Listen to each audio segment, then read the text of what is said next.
When the curtains opened one morning in the winter of 1989, Aindra was amazed by what he saw. Srimati Radharani's eyes were newly painted, and they were incredible, more beautiful than ever. Who painted them, he asked Radhashyama Sundar's Pujari, Bhaktisiddhanta Das. One of the brahmacharis, Bhaktisiddhanta had replied. Aindra knew something was off. No Pujari, no artist he'd ever known would have been able to paint Radharani's eyes with such bhav or spiritual expertise.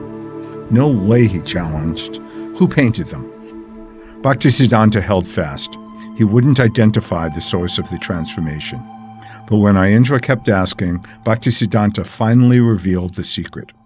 A renowned South African devotee artist, Arca Vigraha Dasi, who had come to India to find themes for her work, but was then diagnosed with cancer and remained to spend her final days in Vrindavan, had noticed that the temple deities were in need of repainting and done the work. But there had been an obstacle. As was standard, even in ISKCON temples, in India women were not allowed on the altar.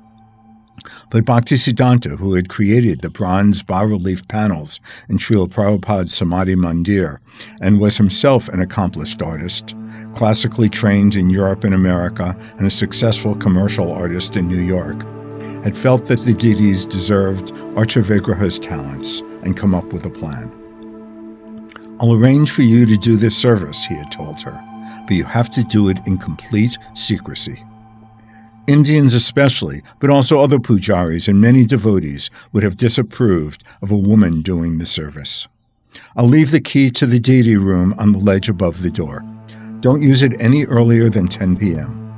By that time, everyone except the boys on night shift for the 24-hour kirtan should be asleep.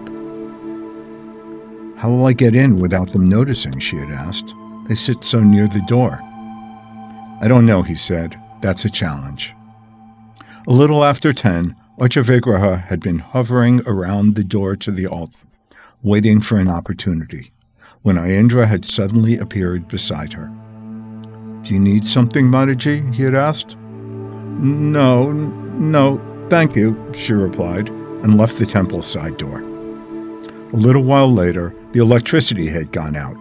It frequently did, and under the cover of darkness, Arca Vigraha had slipped back into the temple and onto the altar, which he had spent the night painting the deities' faces, hands, and feet, then sneaking out before the pujaris came to prepare for Mangala Arti. The drama had resumed each night for 2 weeks.